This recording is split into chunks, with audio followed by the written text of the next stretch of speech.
We don't need R&D in our company. Oscar's abusive voice echoed in the conference room. It had been 2 years since Oscar started making fun of us at the company's regular monthly meetings. I was waiting to see exactly when I should leave the company. My name is Thomas. I am the head of the R&D. I work for a large food processing company. We specialize in ice cream and frozen confections, and we distribute our products to supermarkets and souvenir stores all over the United States. Employees call me Edison, after my name. I moved to my current company about 10 years ago. Although the pay was less, I was generally content because I was able to do what I wanted and had another income. 3 years ago, things started to change. It was when the president's eldest son, who had been training at a different food company, came to the company as vice president. One day, I was called to the president's office. "I have an important favor to ask you, Thomas. I need you to develop a new ice cream product. I've already decided on the general idea." The president had approached me with a top-secret project. "This is for my son. It will be difficult for the other employees to accept my son as the next president. If my son makes a big hit product at the same time he joins the company, I thought that the employees will be happy to have him as a successor." "Yes, I think that would be a good idea." I nodded in agreement. "So here's the thing, Mr. Edison. We want to surprise everyone, so please don't tell them it was my idea. Let's say it's the R&D's idea, and I'll reveal that it was mine after the product is released." The vice president snickered mischievously. "If we can make a blockbuster product, our business performance will increase, and our employees' salaries will rise. We might even be able to offer extra bonuses." "An extra bonus would be nice. So then, what's your idea?" The vice president smiled. "A hamburger." The vice president replied with a smile. My mind went blank for a moment. I tried to think and process what he said. "A hamburger? Ah, I get it. You mean colorful ice cream. You said earlier it was a new ice cream product. Taking a cue from everyone's favorite, hamburgers." I interpreted this to mean that they were developing a new ice cream product with a variety of flavors. But the vice president said, "No, that's not it. It's everybody's favorite food, hamburger, in the form of an ice cream.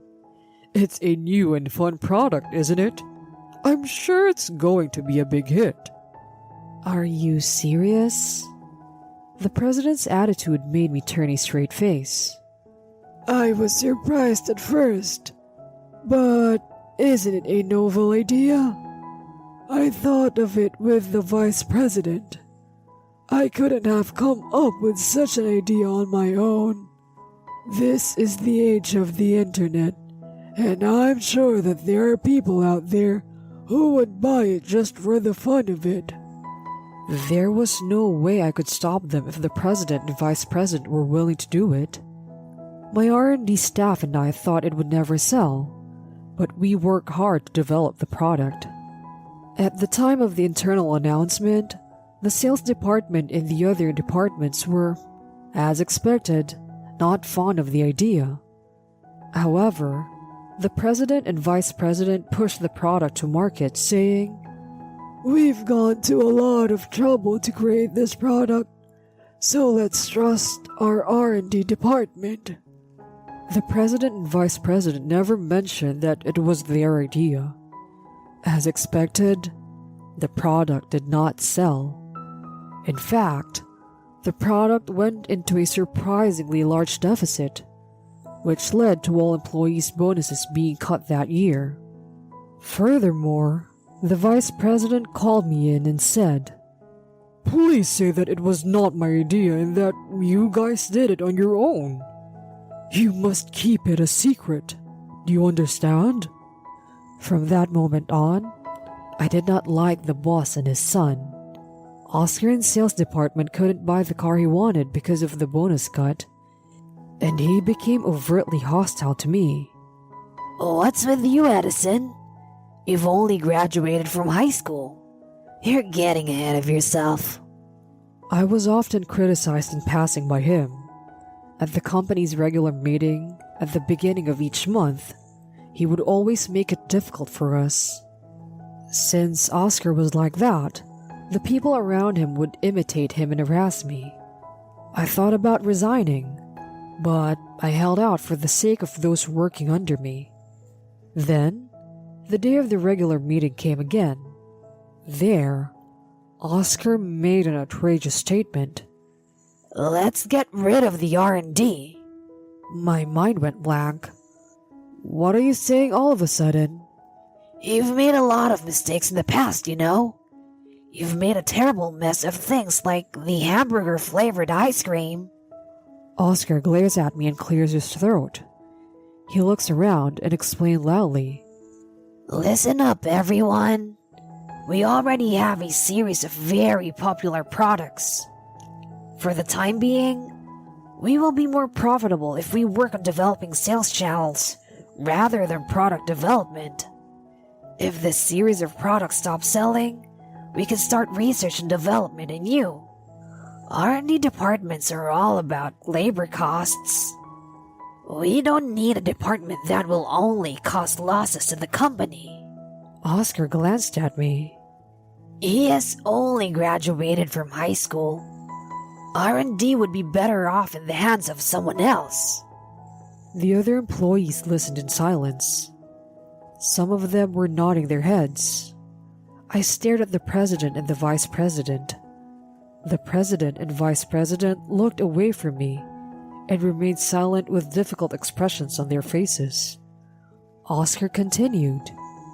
I've actually bought on board a talented individual with a sales expertise from one of the largest companies in the industry. He's a 24-year-old man from a major general trading company.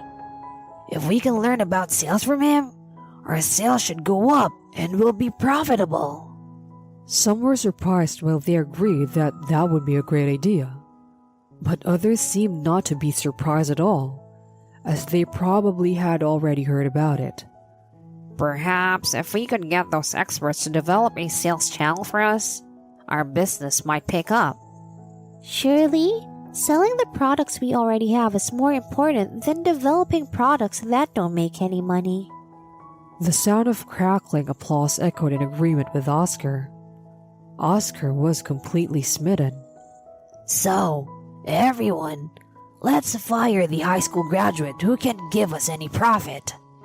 He shouted. The conference room fell quiet for a moment, perhaps because he had said too much. No one agreed with Oscar's statement while I was present, but no one disagreed either. Are you sure? I quietly said and looked at the president. Before the president could answer, Oscar spoke up. It's natural. From now on, we'll use the experts we've brought in from the big companies. He smiled condescendingly at me. I didn't care about Oscar though. Are you sure you want to get rid of the R&D? Are you sure you want to fire me? I repeated. The atmosphere was so heavy that no one around me spoke a word. The president was not very articulate, but answered. I'm sorry to tell you this, but Oscar has a point. I think we should focus on sales rather than development. Does the vice president share your opinion? I asked, and the vice president, unlike the president, was very clear. I think Oscar is right. We can outsource R&D when it becomes necessary. And I think it would be too heavy a burden for a high school graduate like you to take on such an important job as R&D. He looked somewhat relieved. So, the president and vice president have made it clear now. Oscar gave a snickering smile. I was ready for this. I knew that the president and vice president were trying to get rid of me by remaining silent about the hamburger-flavored ice cream. If the president or vice president would cover for me here, I thought I could make things go peacefully. But if they caught me off, I'm not going to give them the time of day. I bowed my head and said, "Thank you very much for all you've done for me." I returned to the R&D office and explained the situation to my coworkers. I told them that I had been fired and that the R&D office itself would cease to exist. Then my coworker said, "I'm quitting." Me too. One after the other. It seems that they also had their own feelings about the president and his son. As I was packing up my things, the Human Resources Department came to call me in. Oscar said I was fired, but Oscar had no authority to do that. The president and vice president talked it over, and I was not dismissed on disciplinary grounds, but rather dismissed for company reasons. It was an abrupt end to a 10-year career. I decided to put into action a plan that I had been contemplating for some time. It was to start my own business. I had always wanted to start my own company. I had been preparing for this for many years and had consulted with lawyers as well. My co-workers said that they wanted to work for my company. My nickname Edison is not just a play on my name. It has another meaning. I am a true inventor. I don't think Oscar, the president, or the vice president know that I hold the patent for the #1 selling product. That's why they can treat me like this. A few months later, I received several calls on my phone from my former company. When I answered the phone, it was the president of the company. "Thomas, or rather, Manager Edison, why did you send me this? I had no idea you had a patent on the product in the first place." The president asked me in a trembling voice. "I have told you about it, and I sent it to you because I wanted you to stop using it," I replied. I had sent a warning letter demanding that they stop using the patent. I was going to be thorough. After deciding to do so, I sought advice from a patent lawyer. I had heard a lot about patent infringement lawsuits, but I did not know how to stop a lawsuit against a non-infringing party. A patent is a kind of right. Since I, the right holder, did not want the patent to be used, I figured there must be a way. I consulted with a lawyer and asked him to draft a letter to send to the president of the company, demanding an injunction against the use of the patent. "I don't want to follow your request. I want to talk to you. Will you come to my office?" "Okay, I'll be on my way." Thus, I came to the company for the first time in 3 months. When I was led into the conference room, the president, vice president, and Oscar were waiting for me. What in the world do you mean by patent rights? Why the hell do you have them? Oscar yells when he sees me. It's exactly what it says in the letter I sent you. I have the patent for the #1 selling product at your company. You can find it in the patent database. I explained in a matter-of-fact manner. When I was a child, I loved biographies of Edison, so it was only natural that I was curious to invent things. But it was rather early on that I realized I didn't have the same inventive talent as Edison. It's obviously not adequate to compare myself to a history-making inventor. So, I changed my mind. I decided to aim for the cracks. At the time, TV shows about new and useful products were all the rage. But I honestly wondered if any of them would sell.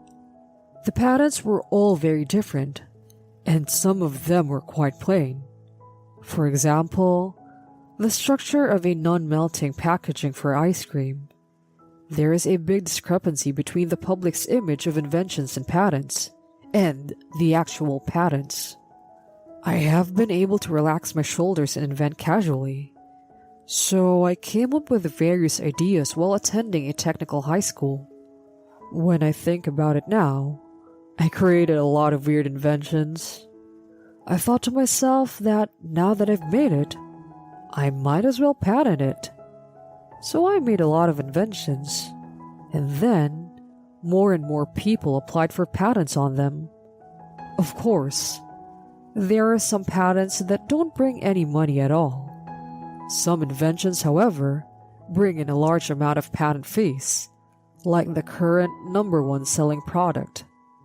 I won the grand prize at an invention competition for students and got a job at a major company. But I could not do research as I wanted at a big company. And even if I made something, all the rights belonged to that company. I wanted to keep the rights for myself. That's why I changed jobs. Only me and my co-workers in the R&D office have access to detailed information about the patents used in our products. And if neither the president nor the vice president checked the patent database, you really couldn't have an idea, did you? It was disappointing to find out that you hadn't looked at any of the specifications or documents I had provided. The president and vice president looked pale. Manager Edison, we didn't know you had the rights to this product. If we can't sell this product, our company will be in trouble. The vice president begs. Incidentally, the top-selling product uses a special bag that prevents melting of specialty ice creams when producing in various regions. I have a patent on the manufacturing process and the structure of the special bag. If I refuse, they will no longer be able to produce it. Please, forgive us. I didn't know you were such a great guy. Please come back. The president begged to me as well. I had told him about my patents 10 years ago when I interviewed for the job, but he seems to have forgotten all about it. It's a little too late for that. I won't be back. I've already started my own business. Oh, by the way, what happened to the experts you hired out of big companies? Are they already working at your company? I said coldly, and Oscar replied, He is scheduled to join the company next month. I smirked at him. He's 24, isn't he? What does that matter? If he has a master's degree, he will be 24 when he graduates, right? It's June right now, and he joined the company last February, right? So, he has almost no working experience, does he? Especially at a major company. They take a lot of time for training. What? Oscar finally caught on. I guess he didn't know after all. He was 24 years old, just graduated, and a newcomer to the company this year. It was the end of March when I heard that you had decided to hire him out of the company. Wasn't it? That means that he must have joined the company in September and immediately started looking for a new job. I wonder how much he learned about the company while he was there. And I wonder how much more he can bring to your company compared to me. I laughed, and Oscar turned pale and fell silent. Maybe neither the president nor the vice president really knew. I know that our company needed the help of Thomas. Please, let us use the patent. The president pleads. He's more serious than before. Then, I suddenly had a good idea. I have a good idea. Mr. President, please tell all the employees about the hamburger ice cream. Then, I'll think about it. What are you talking about? Oscar asked.